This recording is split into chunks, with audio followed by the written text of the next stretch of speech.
Welcome to my channel. Try to hear the latest story. You're always playing it safe. Ryan would have just gone for it without overthinking everything. She tossed the words over her shoulder like they were nothing while rinsing her coffee mug in the sink. The kitchen light flickered slightly, the way it always did when the bulb was about to go. I stood there holding the grocery bags I just brought in from the car, feeling the weight settle somewhere deep in my chest. I didn't say anything. I set the bags on the counter, turned, and walked down the hallway to our bedroom. The floorboards creaked under my steps the same way they had for the last 4 years. I pulled my old black suitcase from the top shelf of the closet, the one we'd bought together for that trip to Portugal that never happened because she changed her mind at the last minute. She appeared in the doorway a minute later, arms crossed. "What are you doing?" I folded a stack of shirts neatly into the case. "Giving the winner his prize." Her face shifted. The casual defiance drained away, replaced by something closer to panic. "Wait, no, that's not what I meant. It was just frustration talking." I kept packing. Socks, jeans, charger, the book on my nightstand. Everything methodical, deliberate. When the zipper closed with a final rasp, I slung the strap over my shoulder and walked past her toward the front door. She followed, voice cracking. "Come on, don't do this. We can talk about it." I paused with my hand on the knob. "Goodbye, Lauren." The door clicked shut behind me. The hallway outside smelled faintly of someone's curry dinner.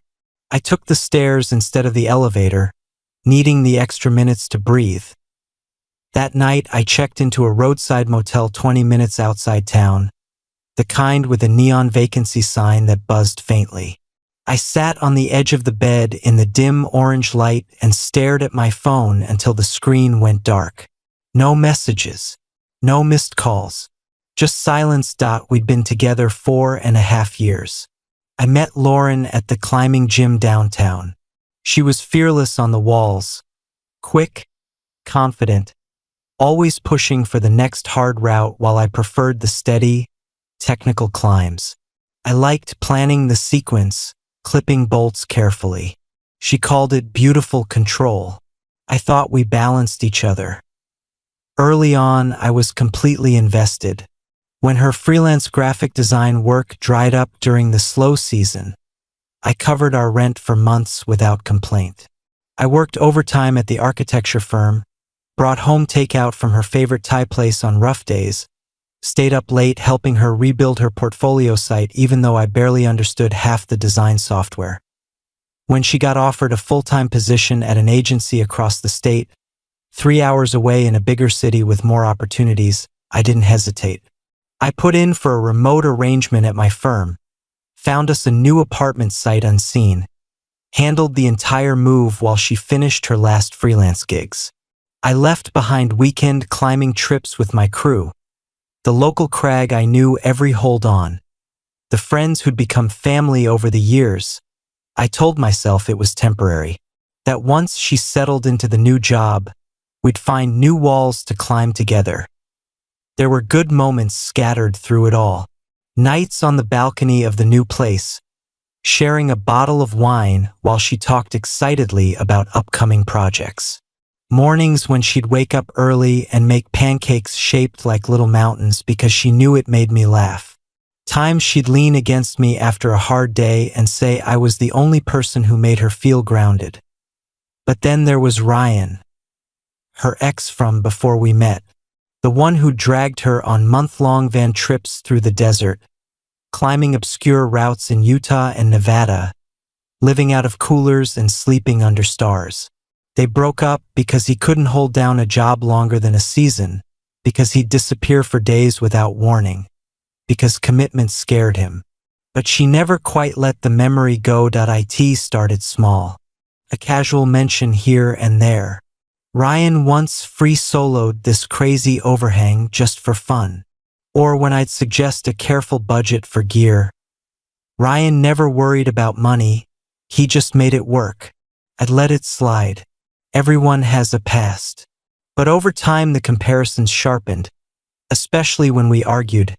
If I wanted to plan a vacation months in advance to get good rates, she'd sigh and say I was too rigid. Ryan would have just thrown darts at a map and driven.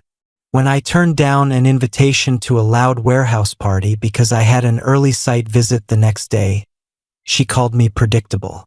Ryan would have stayed out until sunrise. I tried to adapt. Booked last-minute flights to a coastal crag for a weekend. Bought her the expensive new crash pad she'd been eyeing even though we were tight on cash. Took her to concerts on weeknights, but it never quite hit the mark. The spark she remembered with him stayed just out of reach. Then came the distance. Late nights at agency events that stretched longer and longer. Coming home smelling faintly of someone else's cologne. Laughing at texts she'd angle away from me. I saw Ryan's name pop up more than once. Just catching up, she'd say if I asked. Old friends. One night I found her scrolling through his Instagram at 2 a.m. Photos of him on some new desert tower, living the life she'd left behind. She liked a picture from 3 years ago. When I quietly asked about it, she accused me of snooping. I backed off. Didn't want to be the jealous guy. Didn't want to control her. But the doubt grew roots. The evening it all shattered was ordinary enough. I'd spent the day on a conference call that ran long, then stopped for groceries on the way home. Lauren came in from work already tense. Some client had rejected her latest designs. It started over something small. I can't even remember what. Maybe me forgetting to take out the recycling. Maybe her leaving dishes in the sink again. But it escalated fast. You're always so cautious about everything, she snapped. Planning every little detail like the world will end if you don't. I tried to stay calm. Lauren, I'm just trying to keep things running smoothly for both of us. She laughed, sharp and dismissive. Ryan wouldn't have overthought it. He would have just handled it. I asked her, quietly, to stop bringing him up every time we disagreed. She crossed her arms, eyes flashing. Why? You're not competing with him. You already lost. The words landed clean and cold. All the overtime, the move, the compromises, the quiet support, and I was still the runner-up. I didn't raise my voice. Didn't plead. Just set the grocery bags down and walked to the bedroom to pack. She realized too late. Followed me, tried to backpedal, tears starting as I zipped the bag. But I'd already gone somewhere inside myself where her apologies couldn't reach. I drove through the night back toward the old city. Stopped once for gas and coffee that tasted like burnt plastic. By morning, I was crashing on my friend Devin's spare bed in the house I'd left behind years ago. I blocked her number that first week. Blocked socials. Went full no contact. The silence felt deafening at first. I'd reach for my phone out of habit, expecting her usual goodnight text. Then remember. But I didn't break. Instead I climbed. Real climbing again. Early mornings at the local crag with the old crew. Pushing grades I'd backed off from while living 3 hours away. My fingers got stronger. My head got clearer. I finished the professional licensing exam I delayed for years because it would have meant weeks of intense study during her job transition. Passed on the first try. The firm offered me a lead position on a major civic project back in town. Life started to feel like mine again. Word filtered back through mutual friends over the following months. Lauren had reached out to Ryan almost immediately, posted stories of them at familiar crags, looking adventurous and happy, hashtags about living freely. But it fell apart quickly. Ryan was still Ryan, unreliable, drifting between seasonal jobs, disappearing when things got real. Arguments turned ugly. He accused her of trying to change him. She accused him of never growing up. One weekend, he took off on a solo trip without telling her and didn't respond to messages for days. When he came back, he brought drama from some other woman he'd met on the road. She ended up alone in the apartment we'd shared, the one I'd found and moved us into. Friends said her work suffered, missed deadlines, distracted presentations. The agency put her on a performance plan. The attempts to reach me started small. A text from a new number. "Hey, it's me. Can we talk?" I messed up. I didn't reply. Then calls from her best friend Mia. "She's really struggling. Maybe just hear her out." I told Mia gently but firmly that it wasn't my responsibility anymore. Voicemails followed. Apologies that shifted into accusations when I didn't respond. "You're being cruel. I said things in anger. Ryan was a huge mistake." One Saturday, she showed up at Devon's place. Must have gotten the address from someone. I opened the door to find her standing on the porch, eyes puffy, looking smaller than I remembered. "Please," she said. "I drove all this way.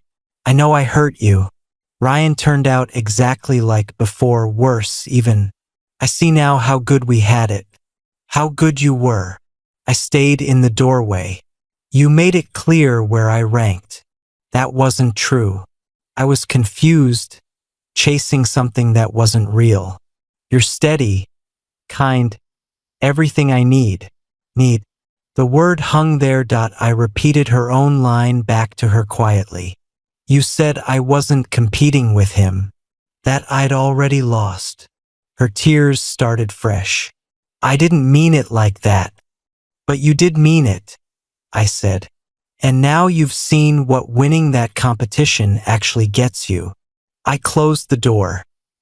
The final time our paths crossed was months later at a mutual friend's engagement party at an outdoor venue near the crag. I'd brought Jenna, someone I'd met through the climbing community. Easy laugh, shared love of early morning starts and quiet summits. I spotted Lauren across the lawn near the string lights. She looked tired, thinner. When she saw me with Jenna, she made her way over. "Can we talk?" she asked, voice low. That I shook my head. Nothing left to say.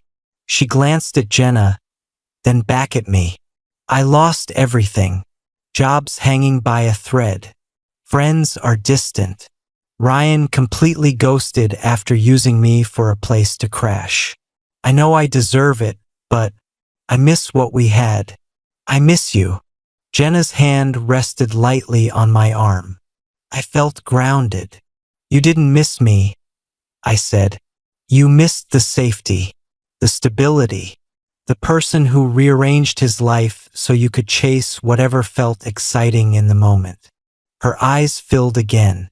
"I'm sorry. Truly. I believe you're sorry now," I said. "But sorry doesn't rebuild what you broke." She stood there a moment longer, then turned and walked away through the crowd. That I didn't watch her go. These days I'm leading projects I'm proud of, climbing the routes I used to dream about, waking up next to someone who chooses me without reservation or comparison. Lauren became a footnote, a hard lesson that taught me my worth isn't measured against someone else's past. That I won the moment I walked out that door and never looked back.